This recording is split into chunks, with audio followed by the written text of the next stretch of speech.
এই বাচ্চাগুলো কয়েকদিন পর্যন্ত খানা পায় না, মা মা বলে চিল্লাইয়া ক্ষুধার যন্ত্রণায় তারা বেহুশ। আজকে মাকে পাইয়াও দুধ পান করে নাই। যখন আমার কথা শুনছে বাচ্চাগুলো রেডি হয়ে গেছে, আমাকে একটা নজর না দেখে মায়ের কোলাবে মুখ লাগায় দুধ পান করবে না। ইহুদি কথা শুই না তরবারিটা ফালাইয়া ডাক দিয়ে কয়, রে আব্দুল্লাহর সন্তান, এতদিন আমাদেরকে ভুল বলা হইতো, আজকে হরিণী যদি তোমাকে চিনে আমি মানুষ কেন চিনতে পারি নাই?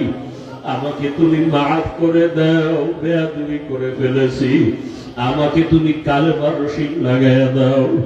মায়ার নবীর ব্যবহার, মায়ার নবীর আচরণ আর আদর্শ, ও আমার কুমিল্লার মুসলমান, আমার যুবক,